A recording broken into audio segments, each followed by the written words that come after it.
यीशु में आप सबकी सलामती हो। ठीक है। आज जो है हम सलीब के बारे में सीखेंगे कि यीशु ने सलीब पर जो है कहा तमाम हुआ। ठीक है। तो वो किस चीज के बारे में जो है वो कहा गया था, ये क्यों कहा गया था, क्यों यीशु मसीह ने चिल्ला कर कहा बस तमाम हुआ। ठीक है। और सलीब का पैगाम जो है वो हमारे लिए किस कदर बाबरकत और निजात का वसीला है, हम देखेंगे आज। ठीक है। सबसे पहले हम देखते हैं कि खुदा जो है वो मोहब्बत का खुदा है। ठीक है। खुदा ने इंसान को बनाया कि वो उससे मोहब्बत कर सके। ठीक है। जैसा कि यूहन्ना के खत में हम देखते हैं, पहले खत में, कि खुदा क्या है, मोहब्बत है। और वो कौन सी मोहब्बत है? गैर मशरूत मोहब्बत। और इसका लफ्ज़ हम देखते हैं यूहन्ना 3:16 में। मोहब्बत का जो लफ्ज़ हुआ है जिक्र, वो ऐसी मोहब्बत का जिक्र हुआ है। यूनानी में जब उस मोहब्बत के लफ्ज़ को देखते हैं तो अगापे है, कि मतलब ऐसी मोहब्बत जिसकी कोई भी शर्त ना हो। यानी खुदा हमसे बगैर शर्तों के मोहब्बत करता है। ठीक है। कोई कंडीशन नहीं रखता कि तुम ये करोगे तो फिर। ठीक है। लेकिन खुदा जो है वो इंसाफ का खुदा है। ठीक है। इसका क्या मतलब है? इसका मतलब ये है कि खुदा हमसे मोहब्बत करता है। ठीक है। और हर हालात में हमारे साथ रहता है, लेकिन वो हमारे गुनाह जो है वो जब तक उसका कफारा नहीं हम अदा करते, ठीक है, जब तक यह उन गुनाहों का कफारा नहीं हो जाता, ठीक है, वो हमको बरी नहीं करेगा। यानी उसकी सजा पक्की है। ठीक है। जो गुनाह आपने करना है उसकी सजा जो है वो पक्की है। ठीक है। अच्छा, यीशु ने क्या किया? यीशु मसीह ने उन सजाओं को अपने ऊपर ले लिया, यानी हमारी सजाओं को अपने ऊपर ले लिया, सलीब पर हमारे लिए कुर्बान हो गया। ठीक है। जैसा कि पुराने अहदनामे में हम देखते हैं, ठीक है, कि खुदा ने जो है, खुदा के तख्त की बुनियाद जो है वो अदल और इंसाफ है। यानी खुदा हमसे मोहब्बत भी करता है और हमारा इंसाफ भी करता है। ठीक है। यानी कि वो ऐसे नहीं माफ कर देता कि जाओ मैंने तुम्हें माफ किया, नहीं, बल्कि उसकी पूरी पूरी गुनाह की कीमत अदा करनी पड़ती है। ठीक है। और खुदा ने कहा कि मैं गुनाहगार को हरगिज बरी नहीं करूंगा। ठीक है। इसका हवाला जब हम खरूज उसकी 34 बाब और उसकी 7 आयत में हम देखते हैं। ठीक। और ज़बूर 89 उसकी 14 वर्ष में हम देखते हैं कि खुदा के तख्त की बुनियाद जो है वो अदल है। ठीक है। यानी खुदा ऐसे ही माफ नहीं करता, बल्कि जब आपसे गुनाह होता है तो उसकी कीमत भी अदा होनी है। ठीक है। अभी तो यीशु मसीह ने अदा कर दी है ना। ठीक है। तो मसला ये है कि कोई भी खुदा की हम जब नेचर को देखते हैं तो वो मोहब्बत भी करता है, इंसाफ भी करता है। मोहब्बत उसने हमसे ये की है, उसने अपना इकलौता बेटा हमें बख्श दिया।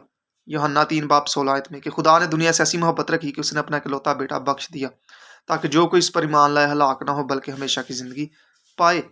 खुदा ने हमसे मोहब्बत रखी है और हमारा इंसाफ भी किया। हमारे गुनाहों की सजा जो है, हम मुफ्त में बरी नहीं हुए, बल्कि यीशु मसीह ने हमारी सजाओं को, हमारे गुनाहों को अपने ऊपर लिया। ठीक है। यानी हम अरे जो गुनाह पूरी दुनिया के गुनाहों को अपने ऊपर लिया। इसका मतलब यह है कि खुदा ने इंसान को बचाया भी है, लेकिन उसका इंसाफ भी किया है उस। ठीक है। उनके गुनाहों की सजा भी दी है, इंसानों को नहीं, बल्कि यीशु मसीह को, अपने बेटे को सजा दी है। ठीक है। तो इसका मतलब ये है कि खुदा मोहब्बत भी करता है, खुदा इंसाफ का खुदा भी है। ठीक है। खुदा इंसान से मोहब्बत भी करता है। अगर उसने गुनाह किया तो वो उसको बरी नहीं करेगा, ऐसे ही बरी नहीं कर देगा, बल्कि जब तक उसका पूरा पूरा कफारा अदा नहीं होता तब तक वो बरी नहीं हो सकता। ठीक है। तो हमारा कफारा किधर हुआ है? सलीब पर हुआ है। ठीक है। और हम देखते हैं कि एक वर्ष मसीह के कुर्बानी के बारे में। ठीक है। अब्रानियों उसका 9 बाब हम जब देखते हैं, ठीक है, तो उधर उसकी 9 बाब उसकी 12 आयत में लिखा है वो एक ही बार अपना ही खून लेकर पाक मकान में हाजिर हुआ ताकि और हमारी अबदी खलासी करवाई। ठीक है, और हमारे गुनाहों के लिए जो है वो उसने अपने आप को कुर्बान किया ताकि वो गुनाहों को मिटा दे। जब अबरानियों आप 9 बाब पढ़ते हैं, ठीक है, उधर लिखा हुआ है। तो यीशु मसीह ने सलीब पर एक कुर्बानी दी है, ठीक है, और वो कुर्बानी हमारी खातर दी है। सलीब पर उसने क्या दी है? कुर्बानी दी है, और वो कुर्बानी हमारी खातर दी है। बहुत सारे लोग इस बात को नहीं समझते कि सलीब पर क्या हुआ है। ठीक है, सलीब पर जो है वो हमारी कुर्बानी हुई है। ठीक है, हमारे गुनाहों की वजह से मसीह ने अपने आप को कुर्बान किया है। तो फिर हमारे गुनाहों की सजा हमें क्यों नहीं मिली? मसीह ने क्यों उठाई? क्योंकि खुदा हमसे क्या करता है? मोहब्बत करता है। और जब खुदा ने इंसान को बनाया है तो खुदा ही इंसान को संभालना जानता है। इसीलिए हम जो है अपने गुनाहों की कीमत और को जो है वो पूरा पूरा अदा नहीं कर सकते थे। हम अपनी पावर से, ताकत से, अपने अमालों से नहीं कर सकते थे। क्यों? जैसा कि हम देखते हैं इब्रानियों 9 बाब में लिखा है कि 9 बाब उसकी 19 आयत से 22 आयत तक जो हम पढ़ेंगे इधर से। तो लिखा कि कुर्बानियां जो है वो कुर्बानियां जो इंसान की अपनी कोशिश से होती थी, ठीक है, वो इंसान को दिल के तौर पर जो है वो कामल नहीं करती थी। ठीक है, मुकम्मल तौर पर कामल नहीं करती थी। ठीक है, तो जब कामल नहीं करती थी तो फिर वो कुर्बानियों का फायदा क्या जो कामल ही नहीं करती। ठीक है, तो यीशु की कुर्बानी जो है वो हमें क्या करती है? मुकम्मल तौर पर कामल करती है। और खुदा को जो है वो कामल इंसान चाहिए, और वो हम अपनी कोशिशों से नहीं बन सकते कामिल, लेकिन मसीह की वजह से हम क्या बन जाते हैं? कामिल बन जाते हैं। ये देखिए इधर कुर्बानियों के बारे में जिक्र है जो हम अपनी आप खुद की कोशिश से करते थे, वो कुर्बानियाँ, ठीक है, वो हमें इबादत और दिल के एतबार से कामिल नहीं कर सकती थी। ठीक है, इब्रानियों 9 बाब उसकी 19 आयत से हम पढ़ेंगे 19 से 22। और कहा, ये उस अहद का खून है जिसका हुक्म खुदा ने तुम्हारे लिए दिया है। और इसी तरह उसने खीमा और इबादत की तमाम चीज़ों पर खून छिड़का। ठीक है, कि मतलब जो कुर्बानी करते थे, ठीक है, बर्रे की, उसका खून जो है ब्लड पाक तरीन मकाम में उधर छिड़कते थे। फिर वो जो है गुनाह की माफ़ी होती थी, लेकिन 1 साल के लिए। और तकरीबन सब चीज़ें शरीयत के मुताबिक खून से पाक की जाती हैं, और बगैर खून बहाए माफ़ी नहीं। ठीक है, और इधर 10 बाब में जब हम पढ़ते हैं, लिखा है, क्योंकि शरीयत जिसमें आइंदा की अच्छी चीज़ों का अक्स है और उन चीज़ों की असली सूरत नहीं, एक ही तरह की कुर्बानियों से जो हर साल बिला नागा गुजरानी जाती हैं, पास आने वाले को हरगिज कामल नहीं कर सकती। ठीक है,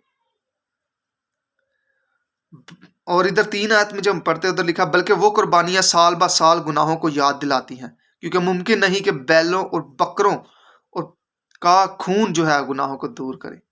ठीक है, मुमकिन नहीं है कि उनका खून जो है वो कुर्बानियों के ज़रिए जो हमें माफ़ी मिलती थी वो हमें कामिल कर सके, ये मुमकिन नहीं है। तो फिर हम कैसे कामिल हुए? सिर्फ़ यीशु मसीह की कुर्बानी की वजह से, यीशु मसीह के सलीब पर किए हुए काम की वजह से। यीशु मसीह ने सलीब पर कुर्बान हुआ, ठीक है, उसने हमारी कुर्बानी दी। जैसे कि पुराने अहदनामे में कुर्बानियाँ होती थी, ठीक है, वो हमारे गुनाहों को 1 साल के लिए माफ़ करती थी, लेकिन वो हमें दिल के एतबार से कामिल नहीं करती थी। यानी जब 1 साल के माफ़ होते थे, दूसरे साल के लिए जो है वो माइंड फिर बन जाता था कि दूसरे साल भी माफ़ करवाने हैं। ठीक है, तो पकीज़गी जो है वो नहीं मिलती थी मुकम्मल तौर पर। ठीक है, तो वो कुर्बानियाँ जो है इशारा करती हैं यीशु मसीह की कुर्बानी की तरफ, कि एक बर्रा भी कुर्बान होगा जो हमेशा के लिए जो है वो सारों की माफ़ी करवा देगा, पूरी दुनिया की। जो इस पर ईमान लाएँगे, उस गिफ्ट को कबूल कर लेंगे। ठीक है, तो इसके जो हम है इसके लिए हम एक हवाला पढ़ते हैं। ठीक है, इब्रानियों उसका 9 बाब और इसकी 12 आयत। ठीक है, इधर हम पढ़ते हैं, लिखा है कि बकरों और बछड़ों का खून लेकर नहीं बल्कि अपना ही खून लेकर पाक मकान में एक ही बार दाखिल हो गया। कौन? यीशु मसीह। और अब्दी खलासी कराई। ठीक है, इधर यीशु मसीह के बारे में पहले हमने पढ़ा कि दूसरे कुर्बानियों के बारे में। ठीक है, कि वो कुर्बानियां जो है हमें इबादत के लिहाज से, दिल के लिहाज से हमें कामल नहीं करती थी, हमें निजात नहीं दे सकती थी, हमें अब्दी खलासी नहीं दे सकती। लेकिन यीशु मसीह ने सलीब पर जो काम किया, यीशु मसीह ने सलीब पर कुर्बान होकर हमें अब्दी खलासी कराई है। ठीक है, बहुत सारे लोग इस बात को सोचते हैं। ठीक है, वो कहते हैं हाँ जी कुर्बानी पीछे भी हुई है, यीशु मसीह ने भी हमारी खातिर कुर्बान होकर हमारे गुनाहों को माफ किया। लेकिन जब हमसे गुनाह हो तो हमें चाहिए कि हमें माफी मांगनी चाहिए। तो क्वेश्चन ये है कि क्या अगर आप सोचते हैं कि हमारे सिर्फ पीछे वाले गुनाह माफ हुए हैं तो आगे वाले जो गुनाह होने हैं वो हमने खुद माफ करवाने हैं। तो इसका मतलब ये है, अगर आपने खुद माफ करवाने हैं तो इसका मतलब ये है कि आपको भी मुकम्मल तौर पर, यीशु भी जो है वो आपको मुकम्मल तौर पर कामल नहीं कर सका। तो ये बात क्या है? बाइबल के मुताबिक रॉन्ग है। बाइबल क्या बताती है? खुदा की मोहब्बत क्या आपको सिखाती है? ये कि यीशु मसीह के एक ही बार कुर्बान होने से आपको हमेशा के लिए गुनाहों से माफी मिलती है, आपको अब्दी खलासी मिलती है। अब्दी खलासी का मतलब है हमेशा हमेशा के लिए माफी। ठीक है, तो ये कैसे होगा? ये तब ही होगा जब आपके सारे गुनाह माफ होंगे, यानी सारे गुनाहों का कफारा अदा होगा। पीछे वाले, दरमियान वाले जो हो रहे हैं, जो होने हैं, उन सब का जब माफ हो जाएंगे तो फिर आपकी मुकम्मल माफी होती है। तो जब जैसे ही आप यीशु मसीह के सलीब पर किए हुए काम को कबूल करते हैं कि वो मेरी खातिर हुआ, मर गया और तीसरे दिन मुर्दों में से जी उठा। ठीक है, तो खुदा के जो है वो कुर्बान होने का मकसद, ठीक है, क्या है कि भाई इस चीज पर ईमान रखते हैं, ठीक है, तो आपके सारे गुनाह माफ होते हैं, आपको अब्दी खलासी मिलती है, आपको हमेशा की जिंदगी मिलती है। ठीक है, तो जो आपसे कभी भी जो है वो छीनी नहीं जाएगी। जैसा कि लिखा है यूहन्ना 3:16 आयत में, खुदा ने दुनिया से ऐसी मोहब्बत रखी कि उसने अपना इकलौता बेटा बख्श दिया ताकि जो कोई इस पर ईमान लाए हलाक ना हो बल्कि हमेशा की जिंदगी पाए। ठीक है, जो इस पर ईमान लाता है वो हलाक नहीं होता बल्कि हमेशा हमेशा हमेशा की जिंदगी पाता है। वो जिंदगी उससे कभी भी छीनी नहीं जाएगी। और ये है खुशखबरी कि यीशु मसीह की कुर्बानी की वसीला से, यीशु मसीह के जो है वो सलीब पर कुर्बान होने के वसीला से आपको अब्दी खलासी मिलती है, आपको हमेशा की जिंदगी मिलती है। ठीक है, तो ये काम यीशु मसीह ने सलीब पर किया, हमारे गुनाहों की कफारा अदा किया और उसने कहा बस तमाम हुआ। अब जो है जो मुझ पर ईमान लाएगा वो हमेशा के लिए पाक किया जाएगा। ठीक है, पहला यूहन्ना इसका पहला बाब 7 आयत में लिखा है, और उसके बेटे का लहू हमें तमाम गुनाह से क्या करता है? पाक करता है, सारे गुनाहों से। अगर आप समझते हैं कि आगे वाले गुनाह जो है हमने माफ अभी करवाने हैं, तो इसका मतलब है कि आप सारे गुनाह आपके माफ नहीं हुए। तो कलाम बताता है आपके सारे गुनाह माफ हुए हैं। मुकाशफा उसका पहला बाब उसकी 5 आयत में लिखा है कि और उसके खून के वसीला से हमें अब गुनाहों की खलासी बख्शी। ठीक है, और हम हवाला देखते हैं मुकाशफा।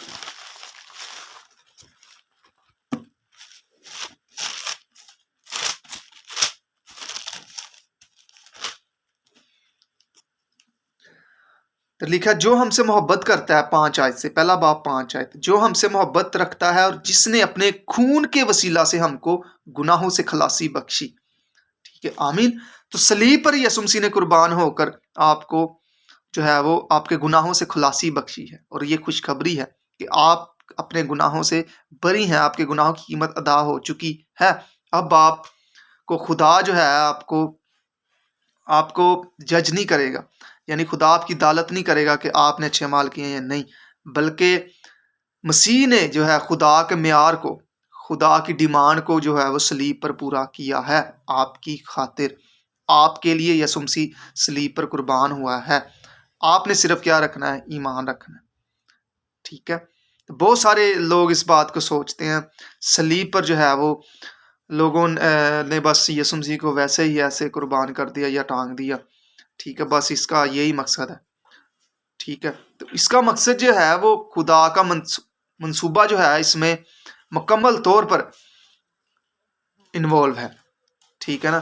खुदा जो है, इस खुदा का मंसूबा था कि वो अपने बेटे को हमारे लिए कुर्बान करे ताकि हमें अब्दी खलासी हो जाए। और जब आप देखते हैं कि यीशु मसीह यूहन्ना के पास बपतिस्मा लेने आते हैं, ठीक है, तो यूहन्ना जो है वो यीशु मसीह को देखकर कहता है, देखो ये खुदा का बर्रा जो दुनिया जहां के गुनाह को उठा ले जाता है। बर्रा, ठीक है, क्यों कहा बर्रा है? क्योंकि यीशु मसीह ने कुर्बान होना था। जैसे कि बर्रे पुराने अहदनामे में कुर्बान किए जाते थे, ठीक है, और बर्रे को जो है वो कुर्बान किया जाता था और उसका खून जो है वो पाक तरीन मकाम में छिड़का जाता था, ठीक है, और उस खून को खुदा के आगे लेके जाया जाता था कि ये कुर्बानी है, गुनाह की कुर्बानी, ठीक है। सोख्तनी कुर्बानी को भी जो है वो किया जाता था, ठीक है। तो इसी तरह यीशु मसीह भी एक बर्रा है, जैसे कि यूहन्ना नबी कहते हैं, देखो ये खुदा का बर्रा है जो दुनिया जहां के गुनाह को उठा ले जाता है। तो बर्रा यानी कुर्बान होने के लिए आया था सलीब पर, ठीक है। तो जैसे ही एक दफा यीशु मसीह अपने मसलूब होने के बाबत बात करते हैं, तो पतरस कहता है कि खुदा ना करे कि ये दिन तुझ पर आए। तो यीशु मसीह से कहते हैं, शैतान दूर हो। यानी खुदा यीशु मसीह खुद सलीब पर कुर्बान हो रहे थे हमारे गुनाहों की कीमत अदा करने के लिए। वो इस चीज के लिए, इस काम के लिए बेताब थे। वो काम कौन सा था? सलीब पर कुर्बान होना, ठीक है। और उसके सलीब पर कुर्बान होने के वसीला से, उसके खून के वसीला से हम हमेशा के लिए पाक किए गए। अब्दी खलासी यानी हमेशा की ज़िंदगी हमें मिल गई है उस पर ईमान रखने से। जैसा कि हम यूहन्ना 3:16 में पढ़ा, खुदा ने दुनिया से ऐसी मोहब्बत रखी कि उसने अपना इकलौता बेटा बख्श दिया ताकि जो कोई इस पर ईमान लाए हलाक ना हो बल्कि हमेशा की ज़िंदगी पाए। इसी तरह हमेशा की ज़िंदगी हमें मिली है, हमेशा की पाकीज़गी भी मिली है। जब हम इब्रानियों 10 बाब उसकी 10 आयत में पढ़ते हैं तो उधर लिखा हुआ है, उसी मर्जी के सबब से हम यीशु मसीह के जिस्म के एक ही बार कुर्बान होने के वसीला से पाक किए गए हैं। आमीन। उसके एक ही दफा कुर्बान होने के वसीला से हम हमेशा के लिए पाक किए गए, ठीक है। फिर बरकतों का ताल्लुक आ जाता है। यीशु मसीह के सलीब पर किए काम के वसीला से हमें हमेशा के लिए बरकतें मिलती हैं। इफिसियों उसका 1 बाब 3 आयत में लिखा है, पौलुस रसूल कहता है कि यीशु मसीह के बाप और खुदा की हम्द हो जिसने हमें आसमानी मकामों पर हर तरह की बरकत बख्शी, ठीक है। किसने? यीशु मसीह ने। हर तरह की उसने रूहानी बरकत हमें दे दी है, ठीक है। और रोमियो उसका 8 बाब उसकी 32 आयत में जब हम पढ़ते हैं तो लिखा है कि जब खुदा ने अपने बेटा ही देने से दरेग ना किया तो बाकी चीज़ें हमें देने से क्यों दरेग करेगा। बाज़ दफ़ा हम सोचते हैं कि बरकतें जो हैं वो हमने अपने अमालों से यानी अपनी एफर्ट से हासिल करनी है, ठीक है। हम ये तो मान लेते हैं हमेशा की ज़िंदगी यीशु मसीह पर ईमान लाने से मिल गई है, लेकिन बरकतों का ताल्लुक जो है वो हमारे अमालों से है। वो हमने रोज़े रख कर या हदिये देकर फिर हासिल करनी है, नहीं। आपके हदिये से, आपके रोज़े से, आपकी अपनी ताकत से, एफर्ट से आप बरकत को रिसीव नहीं करते, बल्कि सिर्फ यीशु मसीह पर ईमान लाने से बरकत को हासिल करते हैं। और जब आप उसके बेटे पर ईमान लाते हैं तो कलाम बताता है कि जब उसने अपना बेटा ही देने से दरेग ना किया तो बाकी चीज़ें वो देने से क्यों दरेग करेगा, क्यों वो मना करेगा, बल्कि बाकी चीज़ें आपको भी मिलती हैं क्योंकि आपने यीशु मसीह पर ईमान रखा है, ठीक है। तो आप सिर्फ ईमान के वसीला से खुदा की निजात को हासिल करते हैं। तो ईमान किस चीज़ पर लाना है? सलीब पर किए हुए काम पर। इफिसियों उसका 2 बाब 8 आयत में लिखा, बस तुमको ईमान के वसीला से फजल ही से निजात मिली है, ये तुम्हारी तरफ से नहीं बल्कि खुदा की क्या है? बख्शिश है, ताकि कोई फख्र ना करे। ईमान के वसीला से आपको निजात मिलती है। और ईमान किस पर? किसमें ईमान? यीशु मसीह में। जब आप ईमान रखते हैं तो आपको आपकी अब्दी खलासी होती है, आपको हमेशा के लिए पाक किया जाता है, ठीक है। तो रोमियो 8 पहली आयत में लिखा है कि अब जो मसीह यीशु में उन पर सजा का हुक्म नहीं। तो यीशु मसीह के सलीब पर किए हुए काम की वजह से आप पर सजा का हुक्म नहीं है, क्योंकि आप लोगों की सजा यीशु मसीह ने खुद ले ली है।